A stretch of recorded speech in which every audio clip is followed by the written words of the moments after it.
ఇక ఒక ముఖ్యమైన విషయం నేను చెప్పాలనుకుంది ఏంటి అంటే, ఈమని శివనాగిరెడ్డి గారిని వారు గొప్ప శిల్పి, ఆర్కియాలజిస్ట్, డైరెక్టర్ గా చాలా పదవులు, కేదారంలో శంకరాచార్యుల వారి విగ్రహ ప్రతిష్ఠ చేసిన వారు. అలాగే ఆయన పార్టీలతో సంబంధం లేదు. కేసీఆర్ గారు అంటే ఆయన కట్టేటటువంటి గుళ్ళ విషయంలో మీరు పిలిచి చేస్తూనే ఉంటారు.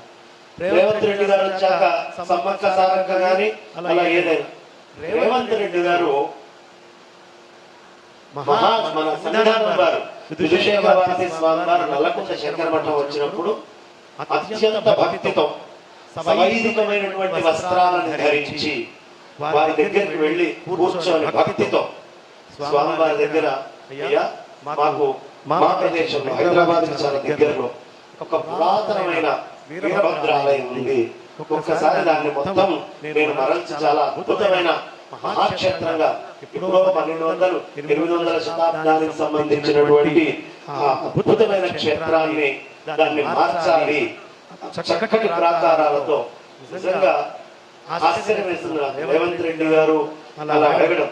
మళ్ళీ శివనాగిరెడ్డి గారిని మిగతా వాళ్ళని తయారు చేసి వీళ్ళందరినీ శృంగేరికి పంపించి ప్లాన్ గీయించి జగద్గురువుల దగ్గర మొత్తం అంతా కూడా దాన్ని చక్కగా ఒక క్రమబద్ధ పద్ధతిలోకి తీసుకొని వెళ్ళి ఆ మహాక్షేత్రాన్ని హైదరాబాద్ లో ఇటు పక్కన యాదగిరి గుట్ట అయితే అటు పక్క శివయ్య, అట్లాగే విఘ్నేశ్వరుడు, సుబ్రహ్మణ్య స్వామి అలా అలరాడేటటువంటి ఒక మహాక్షేత్రాన్ని రేవంత్ రెడ్డి గారు కట్టబోతున్నారు.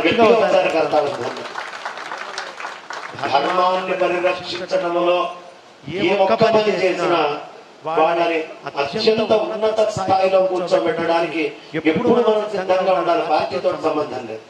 ధర్మానికి గ్లాని చేయడానికి ఇంత చిన్న పని చేసినా, వాళ్ళు ఎంత పెద్ద పదవులలో ఉన్నా వాళ్ళని ఒక్క పెట్టడానికి, కిందకి దించడానికి కూడా ఎప్పుడు సిద్ధంగా ఉండాలి. ఈ రెండింటి యందు మనం ఎప్పుడు చాలా జాగరూకతతో నిశ్చితమైనటువంటి బుద్ధితో ఉండాలి.